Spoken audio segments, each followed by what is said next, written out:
মতো চেয়ে আসে। আমি নির্বাক হয়ে দাঁড়িয়ে দেখি এর অভ্রবেদী তুষার মৌলি নীল হিমাদ্রি স্থির ভাবে দাঁড়িয়ে আছে। এর বিশাল নদ নদী ফেলির উচ্ছ্বাসে উদ্যম বেগে ছুটেছে। এর মরুভূমি স্বেচ্ছাচারের মতো তপ্ত বালুরাশি নিয়ে খেলা করছে।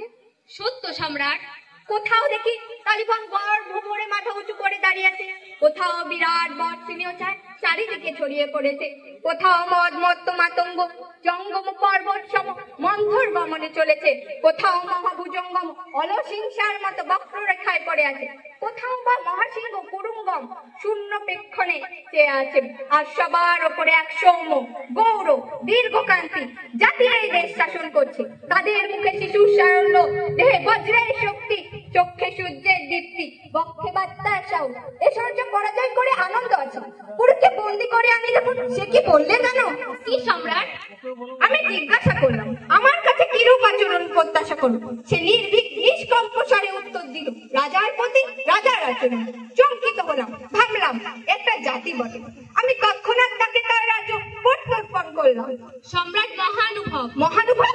তারপরে কি তার সঙ্গে অনুরূপ আচরণ সম্ভব? মত কিছু দেখলে একটা উল্লাস আসে। আর আমি এখানে সাম্রাজ্য স্থাপন করতে আসি নয়, আমি এসেছি শৌখিন দিগ্বিজয়, জগতে একটা কীর্তি রেখে যেতে চাই। তবে দিগ্বিজয় অসম্পূর্ণ রেখে যাচ্ছেন কেন সম্রাট? সে দিগ্বিজয় সম্পূর্ণ করতে হলে নতুন গ্রিক সৈন্য চাই। কি আশ্চর্য সেনাপতি! দিউর মাসিদান থেকে রাজ্য জনপদ তৃণসম পদতলে দলিত করে চলে এসেছি। ঝঞ্ঝার মতো এসে মহাশত্রু সৈন্য ঘুমরাশির মতো উড়িয়ে দিয়েছি। আমি অর্ধেক এসে মাসিদানের বিজয় বাহিনী বীর পদভারে কম্পিত হয়েছে। নিয়তির মতো দুর্বার, হত্যার মতো করা, দুর্ভিক্ষের মতো নিষ্ঠুর। আমি অর্ধেক এসে পক্ষে দিয়ে আমার রুধিরাক্ত বিজয় অবাধে চালিয়ে গিয়েছি, কিন্তু বাধা পেলাম প্রথম সেই শতদূরত্বে চন্দ্রগুপ্তকে ধরিয়ে অ্যান্টিগন্সের প্রবেশ।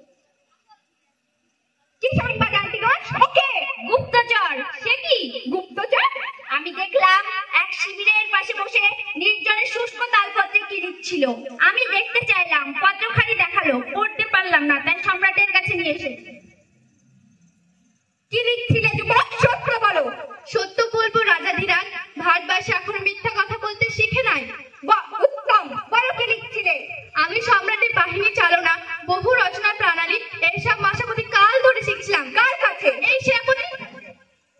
সত্য, আমি মগধের রাজপুত্র চন্দ্রগুপ্ত। আমার পিতার নাম মহাপদ্ম। আমার বইমাত্র ভাই নন্দন সিংহাসন অধিকার করে আমায় নির্বাসিত করেছে। আমি তারই প্রতিশোধ নিতে বেরিয়েছি।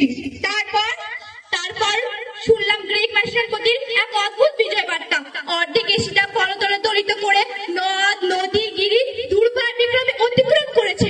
শুনলাম তিনি ভারতবর্ষে এসে আর্যকুল রবি পুরোকে পরাজিত করেছেন। হে সম্রাট, আমার ইচ্ছা হলো যে দেখে আসি কি সে পরাক্রম, যার ভ্রুকুটি দেখে সমস্ত এশিয়া তার পদতলে দলিত হয়েছে।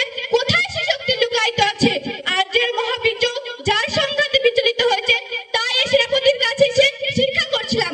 আমার ইচ্ছা শুদ্ধ আমার হিতরাজ্য পুনরুদ্ধার করা, এই মাত্র। আমি এর বুঝি নাই, যুবকের চেহারা কথাবার্তা আমার মিষ্ট লাগতো। আমি সরলভাবে দিক সামরিক কথা নিয়ে আসতে হও। অ্যান্টিগন, তোমার এই অধ্যত্বের জন্য তোমায় আমার সাম্রাজ্য থেকে নির্বাসিত করলাম। একজন সামান্য সৈন্যদক্ষের এত দুষ্পদ আমি এখন